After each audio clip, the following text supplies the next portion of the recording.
3-3, 4-4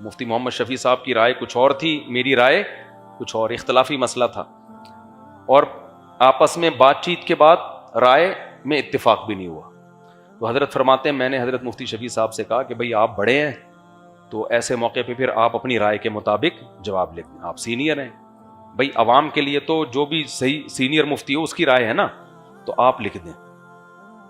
اب بعض لوگ فوراً پتہ ہے کیا کہتے ہیں, چھوڑو ان دونوں کو, دلیل کیا کہہ رہی ہے. ابے بھائی دلیل کو سمجھنے میں ہی تو اختلاف ہو رہا ہے, دلیل کو سمجھنے میں کیا ہو رہا ہے, اختلاف ہو رہا ہے. تو جیسے ہم کہتے ہیں نا کہ بھئی ابو حنیفہ کی رائے کو فالو نہیں کرو گے تو آج کل کے اسکالر کی رائے کو فالو کرنا پڑے گا, وہ فوراً کہتے ہیں نہ آج کل کے اسکالر نہ ابو حنیفہ, حدیث کو فالو کرو. ابے کمبختو, حدیث کو سمجھنے میں ہی تو اختلاف ہو رہا ہے. اگر اتنا آسان معاملہ ہوتا تو ابو حنیفہ اور شافعی کی رائے میں اختلاف کیوں ہوتا؟ ایسے صرف فارغ ترین لوگ دنیا میں موجود ہیں. تو حدیث دونوں طرف ہے تبھی تو رائے میں اختلاف ہو رہا ہے. تو پھر حدیث کا ایک مطلب ہوا ہے جو ابو حنیفہ لے رہے ہیں, ایک 15ویں صدی کے لوگ لے رہے ہیں, تو ہم کہتے ہیں ان کی رائے میں غلطی کا امکان زیادہ ہے, ان کی رائے میں غلطی کا امکان کم ہے. حدیثیں تو دونوں کے پاس ہیں.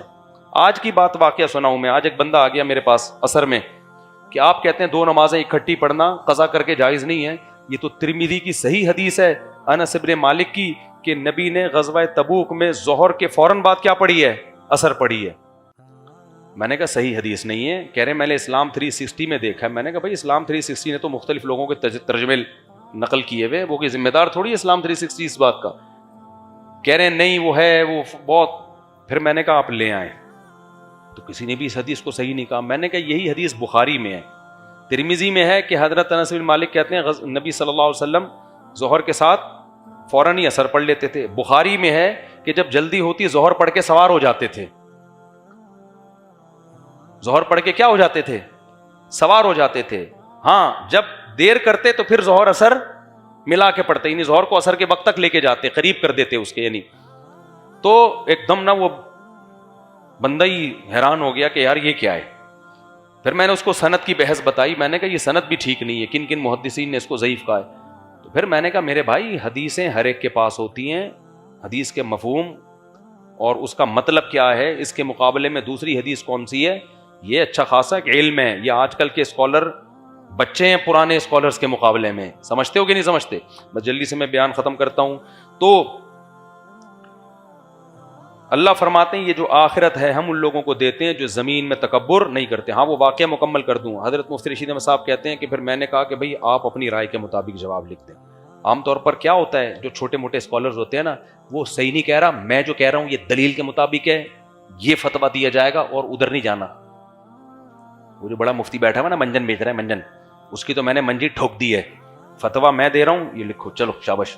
ان کو تو میں دلیل سمجھا رہا ہوں, ان کو سمجھ میں ہی نہیں آ رہا. اور وہ بڑے کیا کہہ رہے ہوتے ہیں, ابے یہ میرا شاگرد ہے, کل کا بچہ ہے, اس کو کیا پتا دلیل ولیل کا, اس کو کیا پتا دلیل کیا ہوتا ہے. میں فتویٰ لکھ رہا ہوں, اس کو دکھانا بھی نہیں. ہاں اس کی تو میں نے پہلی کلاس سے ہی منجی ٹھوک کے رکھی ہوئی ہے. لیکن دونوں چونکہ عالم تھے, استاذ کو بھی پتا تھا میرا شاگرد ہے, لیکن ہے کیا, عالم ہے, علم ہے ان کے پاس. شاگرد کو پتا تھا بھائی ان کا علم مجھ سے زیادہ ہے. تو حضرت کہتے ہیں میں کہہ رہا تھا آپ جواب لکھیں, وہ کہہ رہے تھے نہیں آپ جواب لکھیں. کہہ رہے ہیں اسی میں 3-4 دن گزر گئے. میں انصرار کروں بھائی میں نہیں لکھ رہا, جب آپ کا اختلاف ہے تو آپ کی رائے زیادہ قابل اعتماد ہے. حضرت مفتی شفیع صاحب کو شاید 100% اطمینان نہیں تھا اپنی رائے پر. وہ جان چھڑانا چاہ رہے تھے کہ بھائی قیامت میں پھر آپ سے سوال ہوگا نا, مجھ سے نہیں ہوگا, آپ لکھ دو. سمجھتے ہو کہ نہیں سمجھتے. حضرت فرماتے ہیں چند دن گزرنے کے بعد حضرت مفتی شفیع صاحب نے فرمایا کہ مجھے بھی آپ کی رائے کے صحیح ہونے پر اطمینان ہو گیا ہے. بعض دفعہ انسان تنہائی میں غور کرتا ہے, بات سمجھ میں آتی ہے. کہتے ہیں پھر ہم دونوں نے فتویٰ لکھ کے اس کو دے دیا. یہ 20 دفعہ ہم نے دیکھا ہے بڑے علماء میں کہ بھئی آپ جواب لکھو, وہ کہہ رہے آپ. لیکن آج کل کے اسکالر کیا کہتے ہیں, اس سے نہیں پوچھنا, یہ سوائے منجن کے اور کچھ بھی نہیں ہے. قرآن حدیث اس پلینٹ ارتھ پہ جیسے میں نے سمجھا ہے 1400 سال میں کسی کا باپ بھی پیدا نہ ہوا اور نہ آئندہ ہوگا. پلینٹ ارتھ پہ میں اسلامی اسکالرز میں آخری اسکالر ہوں. جیسے ہمارے نبی آخری نبی تھے, میں پہلا اور آخری اسکالر ہوں. میرے بعد کوئی اسکالر نہیں آئے گا. تو یہ جن کا بھی یہ اسٹائل ہو نا, تو سمجھ لو ان کی چورن چٹنی کی دکان ہے باقاعدہ. لوگ کہتے ہیں مولوی آپس میں لڑ رہے ہیں, وہ مولوی یہ, وہ مولوی یہ, کس کی سنیں. ابے کوئی مولوی اس پہ بھی لڑ رہا ہے کہ پردہ فرض ہے یا نہیں ہے؟ بولو. کبھی دیکھا گرین چینل والے کہہ رہے ہوں کہ پردہ فرض نہیں ہے، وائٹ چینل والے کہہ رہے ہوں کہ پردہ فرض ہے؟ یہ تو قرآن میں اللہ نے کہہ دیا نا، پٹا ہی ختم کر دیا. بخاری مسلم کی صحیح حدیث، اعف اللحا، داڑھی بڑھاؤ، حکم دے دیا. خالف الیہود والنصارى. اب اگر کوئی مولوی کہتا ہے داڑھی رکھنا لازمی نہیں ہے، وہ مولوی غلط کر رہا ہے، وہ مولوی ہے ہی نہیں، وہ الو بنا رہا ہے تمہیں. سود کھانے کو اللہ نے منع کر دیا نا. اب کوئی مولوی کہہ رہا ہے ایکچولی کر کے سود کو حلال کر رہا ہے، بھائی وہ غلط کر رہا ہے. ایک آیت نہیں ہے، کئی آیتیں ہیں، بہت ساری حدیثیں ہیں. تو اصل میں اپنا قصور ہے. ڈالا کس پہ جا رہا ہے؟ مولوی بھی بہت سے غلط کر رہے ہوتے ہیں، تو کر رہے ہیں تو نہ فالو کرو ان کو. تمہیں 2 نمبر ڈاکٹر 1 نمبر ڈاکٹر کا پتہ چل جاتا ہے نا تھوڑے دنوں میں. 1-2 دفعہ ٹیکا غلط لگے گا، سمجھ میں آ جائے گا یہ بندہ کیا ہے، 2 نمبر ہے. تو 2 نمبر 1 نمبر مولوی کا کیوں پتہ نہیں چلتا؟ خود ہی نہیں چاہتے ہو سیکھنا، خود ہی انسان کے بچے بننا نہیں چاہتے ہو.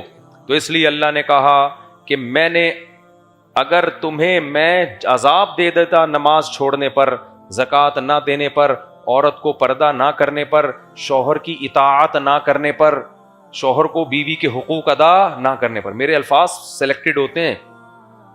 شوہر بیوی کی اطاعت نہیں کرے گا. اطاعت بیوی کرے گی کس کی؟ شوہر کی. اسلام میں بیوی شوہر کی اطاعت کرتی ہے، شوہر بیوی کی اطاعت نہیں کرتا. شوہر بیوی کے حقوق ادا کرتا ہے. سمجھتا ہے کہ نہیں سمجھتا ہے؟ کیونکہ سربراہ عوام کو فالو نہیں کرتا. عوام کس کو فالو کرتی ہے؟ سربراہ کو. سربراہ عوام کے حقوق کا خیال کرتا ہے. ہاں، جب عوام حقوق مانگے تو پھر اس میں اطاعت کرے گا، وہ دے گا. تو بیوی جب آپ سے اپنے جائز حقوق مانگے تو آپ پر اس کے حقوق دینا واجب ہے. لیکن اطاعت نہیں ہے، اس کو اطاعت نہیں کہیں گے. اطاعت ماتحت سربراہ کی کرتے ہیں. تو آج کل بیویوں نے شوہروں کی اطاعت بولو چھوڑ دی. کہتی ہیں ہمارے جیسا آدمی ہے، ان ھذا الا بشر مثلنا.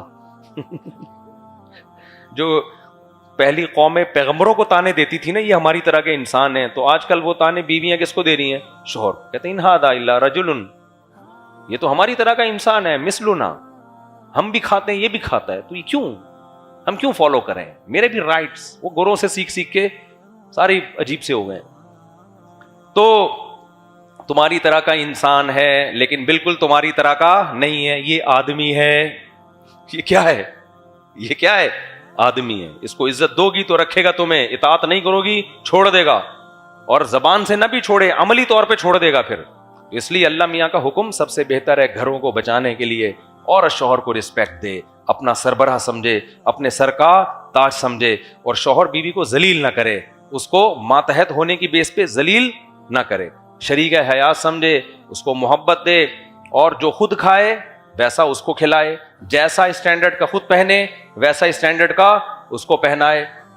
سفر میں بھی کبھی کبھار اپنے ساتھ لے جایا کرے. یہ ہے حکم. تو یہ اللہ میاں نے کہاں بیان کیے میرے بھائی؟ قرآن میں. اگر اللہ میاں قرآن میں بیان نہ کرتے اور پھر عورت یا شوہر کو عذاب دیتے ایک دوسرے کے حقوق حق تلفی پر، تو ہم کہہ دیتے اے اللہ ہم نے تو یونائٹڈ نیشن سے پڑھا تھا میاں بیوی کے کیا حقوق ہیں. تو نے اگر ہمیں سزا دینی تھی تو تو کوئی پیغمبر بھیج دیتا. کیا خیال ہے بھائی؟ تو نے ہمیں سزا دینی تھی تو اللہ تو ہمیں بتا تو دیتا. ہم تو اسکول کالج یونیورسٹیوں میں پڑھ رہے تھے، وکیلوں کو سن رہے تھے. وکیلوں سے ہم نے سنا بیوی کہے گی، میں نے سنا کہ میاں اگر ایک تھپڑ لگائے فوراً تھانے میں رپورٹ کرا کے 6 مہینے کے لیے جیل میں بند کرا دو. تو اللہ میں نے تو وکیل کا کلپ دیکھا تھا اور 6 مہینے کے لیے میاں کو کیا کر دیا؟ اندر کر دیا میں نے. اب تو مجھے کہاں پہ لے کے جا رہا ہے؟ تو مجھے جیل میں لے گا. تھپڑ لگانا اچھا نہیں ہے. بار بار یہ تھپڑ پہ نا مجھے وضاحتی بیان دینا پڑتا ہے، کیونکہ ہماری قوم ویسے ہی ہاتھ کھلے ہوئے ان لوگوں کے. ایسا ہی نہ جا کے بلا وجہ کوئی تھپڑ شپڑ لگا دے. لیکن اللہ نہ کرے لگا دیا ہے تو پھر تفتیش کی جائے گی کس بات پہ لگایا ہے، کیا اتنی سنگین بات تھی یا نہیں تھی، تو وغیرہ وغیرہ. ابھی میں پھر یہ پورا سارا ٹاپک چینج ہو جاتا ہے. تو بہت سارے احکام اللہ نے ہمیں دیے ہیں. تو اللہ کہتے ہیں کہ اگر میں پیغمبر نہ بھیجتا اور پیغمبر تمہیں یہ موسیٰ کے واقعات نہ سناتے، عیسیٰ علیہ السلام کے، موسیٰ علیہ السلام کے، ابراہیم علیہ السلام کے، جنت جہنم کی باتیں نہ کرتے، احکام نہ دیتے، پھر میں تمہیں جب آخرت میں سزا دیتا. تم نے 2 منٹ میں کہہ کے اپنی جان چھڑانی تھی. لولا ارسلت الینا رسولا، اے اللہ بنی اسرائیل کے پاس موسیٰ آئے اور پھر عیسیٰ آئے، تو ہمارے پاس تو کوئی پیغمبر نہیں آئے, ہمیں کیوں عذاب دے رہا ہے؟ اللہ فرماتے ہیں کہ تم یہ کہتے اگر ہمارے پاس بھی پیغمبر آتا تو ہم تیری آیات کو فالو کرتے, وَنَكُونَ مِنَ الْمُؤْمِنِينَ, اور ہم سب اس پہ ایمان لے آتے. لیکن اللہ شکایت کر رہے ہیں فَلَمَّا جَاءَهُمُ الْحَقُّ مِنْ عِنْدِنَا, لیکن جب ہماری طرف سے حق آ گیا, ایک پیغمبر آ گئے محمد صلی اللہ علیہ وسلم, قالوا, تو اب یہ لوگ اعتراضات کر رہے ہیں, کیا کہہ رہے ہیں؟ لولا اوتی مثل ما اوتی موسیٰ, بھائی ان کو تو کتاب قسطوں میں کیوں نازل ہو رہی ہے؟ موسیٰ کو تو کوہ طور پہ بلا کے اللہ نے پوری ایک کتاب ہینڈ اوور کر دی تھی, ان کو 23 سال میں کیوں قرآن نازل ہو رہا ہے؟ حالانکہ اس سے کوئی فرق پڑتا ہے؟ یعنی یہ اس کی علامت تو نہیں ہے کہ یہ اللہ کا کلام نہیں ہے. یعنی اوٹ پٹانگ قسم کے اعتراضات. مشرکین نے یہودیوں نے یہ اعتراض کیا تھا, آج بھی بہت سے غیر مسلم اوٹ پٹانگ اعتراض کر رہے ہیں. نبی کی نبوت پہ کتنے دلائل قائم ہیں؟ بتاؤ, دنیا میں کوئی شخص ہے 1400 سال پہلے اس نے کوئی قانون پیش کیا اور وہ آج تک پوری دنیا میں زندہ ہے. یہ کتنی بڑی دلیل ہے محمد صلی اللہ علیہ وسلم کے برحق ہونے کی. کسی جھوٹے شخص کا نظام ایسے چلتا ہے دنیا میں؟ آج بھی کروڑوں لوگ روزہ رکھتے ہیں. صرف ایک آیت نازل ہوئی تھی, فمن شہید منکم الشہر فلیصم, جو رمضان کا مہینہ پائے گا وہ روزہ رکھے.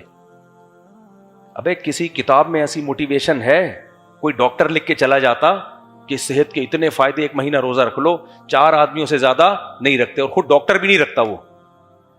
یار ایک ذات, ایک ہستی جو نہ لکھنا جانتی ہے نہ پڑھنا جانتی ہے, وہ کہہ کے چلے گئے کہ جو رمضان کا مہینہ پائے روزہ رکھے, اور نسبت کر دی کس کی طرف؟ اللہ کی طرف. پوری قوم نے رکھنا شروع کر دیا.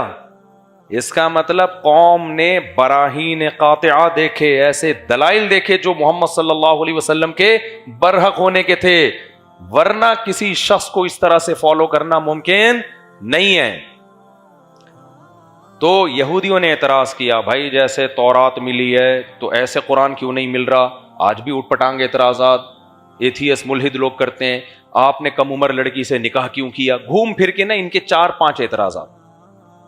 تو یہ جو ملحد لوگ ہیں نا, ان کی بھی سوئی ایک جگہ آ کے اٹک گئی ہے. بھائی کم عمر سے شادی کیوں کی؟ حضرت عائشہ کی عمر دیکھو اور نبی کی عمر دیکھو. جب میاں بیوی راضی تو کیا کرے گا قاضی؟ یہ سنا ہے نا. آپ اصل میں یہ اعتراض کرنا چاہ رہے ہیں کہ حضرت عائشہ پہ ظلم ہوا, تو امی عائشہ سے تو پوچھ لو کہ آپ پہ ظلم ہوا. اس وقت تو چلو بچی تھیں, بعد میں بڑی بھی ہوئی کہ نہیں ہوئی؟ آج ہم نے جو سورت پڑھی ہے نا, اس میں قرآن کی آیتیں ہیں سورہ احزاب میں, جس کو سورہ حجاب بھی کہا جاتا ہے, کہ اے نبی اپنی بیویوں سے کہیں کہ اگر تم دنیا داری چاہتی ہو تو میں تمہیں طلاق کا اختیار دے رہا ہوں. فتعالینا امتعکن, امی عائشہ کو بھی نبی نے طلاق کا اختیار دیا, ساری ازواج کو اختیار دیا. بھائی جس نے رہنا ہے رہے, نہیں رہنا تو میں اسے ڈیورس کا حق دیتا ہوں, کیونکہ اسلام میں یہ یک طرفہ عدالتی خلا نہیں ہے کہ عورت جائے کورٹ سے ٹھک کر کے خلا لے لے. ظلم ہو رہا ہو تو ایک الگ بات ہے. مرد کو ڈیورس کا حق ہے, وہ یہ حق بیوی کو بھی دے سکتا ہے کہ بیگم آج سے میں نہیں دے رہا, کہیں ایسا نہ میری بیگم سمجھے, اچھا مجھے یوں کر کے کلپ چلا دیں گے, اچھا بیگم آج سے میں بھی تمہیں یہ اختیار دے رہا ہوں, تو اتنا سا کلپ چلا دیں گے, میری بیگمیں بولیں گے اچھا. تو شارٹ کلپ آتے رہتے ہیں نا میرے, کٹ کر کے. تو اب کوئی اپنی بیوی کو کہہ دے کہ بیگم آج سے میں نے بھی تمہیں ڈیورس کا حق دے دیا ہے, تو اس کے پاس بھی حق چلا جائے گا. محدود حق دے یا لامحدود دے, اس کو اختیار ہے, 1 طلاق کا دے, 3 طلاق کا دے, ہر طرح سے اختیار ہے, کیونکہ مالک ہی ہے تو اپنی ملکیت ٹرانسفر بھی کر سکتا ہے, کسی اور کو بھی رائٹ دے سکتا ہے. اب مجھے ایک بات بتاؤ, ہمارے نبی نے جب امی عائشہ کو یہ ڈیورس کا حق دیا, اس وقت تو وہ سمجھدار تھی, سب بیویوں کو حق دیا اور کہا کہ بھائی جاؤ مشورہ کر لو. امی عائشہ سے کہا کہ تم بھی اپنے والدین سے مشورہ کرو. اور کس صورت میں حق دیا جا رہا ہے؟ جب گھر میں کھانے کو روٹی نہیں ہے, آپ کی عمر بھی زیادہ, گھر میں چولہا نہیں جل رہا 40 دن. اسی غربت کی وجہ سے تو امہات نے تھوڑا سا پریشان کیا سید الانبیاء کو کہ گھر میں روٹی نہیں ہے, ایک نیچرل ہے نا یہ. تو نبی نے کو اللہ نے فرمایا کہ دیکھیں آپ کے پاس تو یہ غربت ہی رہے گی, ہاں آپ اپنی بیویوں کو یہ رائٹ دے دیں کہ بھائی اسی غربت میں گزارا کرنا ہے تو ٹھیک ہے, ادروائز ڈیورس لے لو, میں تمہیں حق دے رہا ہوں, کہیں اور نکاح کر لو. ایسی صورت میں اگر امی عائشہ کے ساتھ زیادتی ہوئی تھی, ان کے ابا نے زبردستی شادی کر دی تھی, یا بچی تھی ان کو پتہ ہی نہیں تھا کہ یہ کیا ہوا ہے میرے ساتھ, اب یہ حق تھا نا کہ اپنے اوپر ڈیورس واقع کر لیتی. وہ کہتی کہ بھائی یہ تو شادی میچنگ کی نہیں ہے, میری عمر کم آپ کی عمر زیادہ, اور دوسرا مسئلہ یہ کہ گھر میں کھانے وانے کو تو ویسے ہی نہیں ہے, آج کل تو ویسے ہی کھلا لے لیتی ہیں میچنگ کی شادی میں بھی, یہ کنڈیشن جب ہوتی ہے. ابے دونوں ڈاکٹر ہونا, دونوں کی ایج بھی سیم ہو, بے روزگاری ہو تو بیگم مارکیٹ سے شارٹ. تو پتہ ہے صحیح بخاری کی حدیث, جب امی عائشہ کو اختیار دیا گیا, آپ نے فرمایا جلد بازی نہ کرو, کیونکہ اختیار ایک دفعہ رد کر دینا تو وہ رد بھی ہو جاتا ہے. بھائی مجلس کے ساتھ خاص صحیح ہے, تو آپ نے فرمایا نہیں, اپنے والدین سے پہلے مشورہ کرو, گھر میں جا کے مشورہ کرو, جلد بازی نہ کرو. امی عائشہ کو غصہ آ گیا, فرمایا افیکا اشاور, آپ کے بارے میں مشورہ کروں کہ رہنا کہ نہیں رہنا, یعنی کیسی بات کر رہے ہیں آپ, بھائی رہنا ہی رہنا ہے. ہم نے جو آپ سے رزق روٹی پانی کا مطالبہ کیا تھا, وہ اس کا یہ مطلب تھوڑی تھا کہ ہم خوش نہیں ہیں آپ کے ساتھ. افیکا اشاور, نہ میں باپ سے مشورہ کروں گی نہ میں ماں سے, کسی سے ضرورت نہیں ہے, آپ پر کسی کو میں ترجیح نہیں دے سکتی. اس کے بعد گورے کا منہ جو اعتراض کرتا ہے, ملحد, منہ بند ہونا چاہیے کہ نہیں ہونا چاہیے؟ ابے ان کو تو ڈیورس کا حق دیا جا رہا ہے اور وہ سوکھے ٹکڑوں پہ بھی راضی ہیں نبی کے ساتھ, تو یہ تو پیغمبر کے پیغمبر ہونے کی دلیل ہے. کوئی تو اٹریکشن ہوگی نا محمد صلی اللہ علیہ وسلم میں کہ عمر بھی اتنی زیادہ اور کھانے کو روٹی بھی نہیں ہے, پھر بھی وہ ساری دنیا کو آگ لگا کے کہہ رہی ہیں کہ میں نے رہنا کس کے ساتھ ہے, آپ کے ساتھ. اور اس بارے میں مشورہ تو دور کی بات, مشورے کا سوال بھی پیدا نہیں ہوتا. اب بتاؤ ملحد لوگوں کے منہ بند ہو جانے چاہیے کہ نہیں ہو جانے چاہیے؟ لیکن ان کی سوئی ایک ہی جگہ آ کے اٹک گئی ہے. ہر 4 دن یوٹیوب پہ ایک میسج آیا ہوا ہوتا ہے کہ بھائی ایکچولی وہ اتنی عمر میں اتنی کم عمر سے نکاح کیوں کیا. بھائی دونوں خوش ہیں تو تمہیں پیٹ میں کیوں تکلیف ہو رہی ہے؟ تو اس لیے ہمارے نبی صلی اللہ علیہ وسلم کی سیرت کیا ہے؟ بولو, بے داغ. تو ہمارے نبی صلی اللہ علیہ وسلم کی سیرت کیا ہے؟ بے داغ ہے. تو اب یہودیوں کو بھی پتا تھا, تو انہوں نے کیا کہا کہ بھائی محمد صلی اللہ علیہ وسلم کو ایک دم سے تورات کیوں نہیں دی گئی؟ سمجھ رہے ہیں, یہ آہستہ آہستہ آسمان سے قرآن نازل کیوں ہو رہا ہے؟ تو اللہ نے الزامی جواب دیا. ایک ہوتا ہے تحقیقی جواب, ایک الزامی. تحقیقی کا مطلب دلیل سے, وہ دوسری جگہ پہ دیا کہ صرف اکیلے موسیٰ ہی تو ہیں جن کو یکمشت تورات ملی ہے, باقی بہت سے پیغمبر جن پر تم بھی ایمان رکھتے ہو ان پر ایسے ہی وحی آئی ہے جیسے محمد صلی اللہ علیہ وسلم پر وحی آتی تھی. ابراہیم علیہ السلام, داؤد علیہ السلام, سلیمان علیہ السلام, نوح علیہ السلام, سب پر ایسے وحی آتی تھی. وہ تو ایک حکمت تھی جو موسیٰ علیہ السلام کو اکٹھی تختیاں پکڑا دی گئیں. دوسری بات یہ, قرآن نے کہا کہ اولم یکفروا بما اوتی موسیٰ من قبل, فرمائے تم موسیٰ پر کون سا ایمان لے آئے تھے؟ ان کو جب ہم نے اکٹھی تورات دی ہے تو وہاں بھی تو تم اوٹ پٹانگ باتیں کر رہے تھے کہ ہم اللہ کو دیکھیں گے اپنی آنکھوں سے, اللہ نظر آئے ہمیں دیتا ہوا. تو وہ تو کوہ طور پہ پوری تورات کی تختیاں اٹھا کے لے آئے اور تم کہہ رہے ہو کہ ہم اپنی آنکھوں سے دیکھیں گے. اس میں اللہ نے بتا دیا کہ ضدی لوگوں کا دنیا میں کوئی علاج نہیں.